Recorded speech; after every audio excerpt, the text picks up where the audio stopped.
नमस्कार, आदाब। आपके साथ मैं हूं फराज।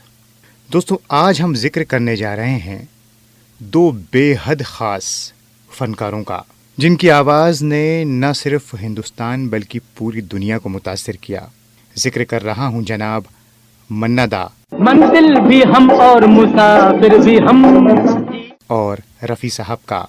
ये दोनों कितने बड़े गायक रहे ये तो बताने की ज़रूरत नहीं, क्या हमने सोचा था क्या हो गया। और जितने बड़े कलाकार हुए उतने ही बड़े इंसान भी। अपना नसीब कहाँ सो गया। मन्ना दा और रफ़ी साहब एक दूसरे की बहुत ज़्यादा इज्जत करते थे। रफ़ी साहब की जब कोई तारीफ़ करता तो वो बहुत खूबसूरती से ये कहते कि जनाब, आप मुझे सुनते हैं लेकिन मैं मन्ना दा को सुनता हूँ। बड़ी दोस्ती थी इन दोनों के बीच। पीते हैं आंसू और खाते हैं गम, रहते हैं यूं जिंदा। साथ में पतंग उड़ाते। मन्ना दा रफ़ी साहब की पतंग को काट देते और फिर उनसे मजाक भी करते कि तुम तो शरीफ आदमी हो, इसलिए तुम्हारी पतंग तो कटनी ही थी।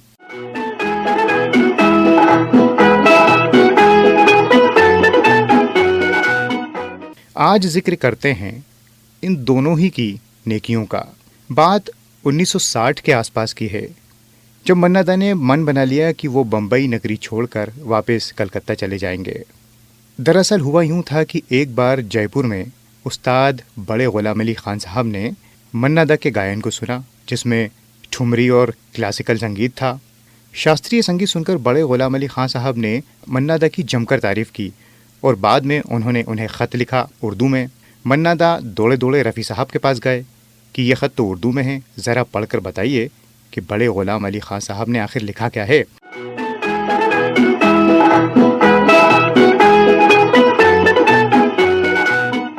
रफ़ी साहब ने ख़त का तर्जुमा पढ़कर बताया। उसमें लिखा था कि आप वापस कलकत्ता चले जाएं। आप जैसे क्लासिकल सिंगर की ज़रूरत वहाँ पर ज़्यादा है। आपको जिस काम के लिए दुनिया में पैदा किया है आप वही कीजिए, यानी शास्त्रीय संगीत की सेवा। फिल्मी दुनिया में गीत मत गाइए। यहाँ पर गाने गाना कोई बड़ी बात नहीं है। यहाँ फिल्मों में गीत गाना कुछ ज़्यादा मुनासिब नहीं। ये बात सुनकर मन्ना दा ने ये फैसला कर लिया कि वो कलकत्ता चले जाएंगे। लेकिन रफ़ी साहब ने उन्हें समझाया कि नहीं, आप यहीं रहिए, पब्लिक को आपकी ज़रूरत है, आवाम आपकी आवाज़ को पसंद करती है। मन्ना दा को रफ़ी साहब की ये बात दिल पर लग गई और वो बम्बई में ही रुक गए। और सच भी है दोस्तों, अगर मन्ना दा बम्बई में न रुकते तो आप और हमको इतने मधुर गीत कहाँ सुनने को मिलते।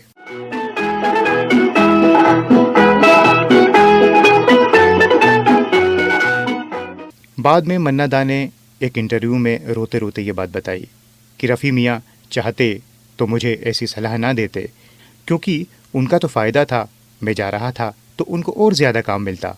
लेकिन रफ़ी साहब फरिश्ता सिफत इंसान थे।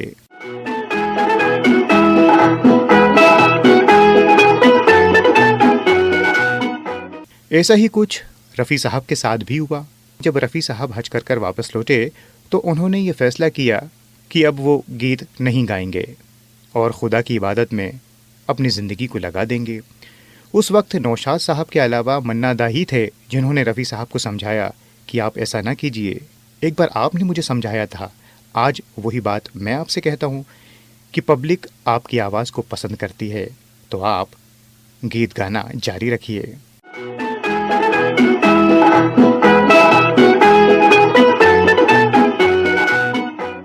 उस वक्त अगर मन्ना दा चाहते तो ऐसी सलाह ना देते, क्योंकि फिर शायद उनको और ज़्यादा काम मिलने लगता। लेकिन दोस्तों, उस वक्त के लोग कुछ और ही थे, जो कला के प्रति समर्पित थे। शायद यही वजह है कि वो इंसान भी बहुत बुलंद रहे और उनका काम भी मयारी है। तो आज का ये खूबसूरत किस्सा यहीं तक। आपसे फिर मुलाकात होगी अगले कार्यक्रम में।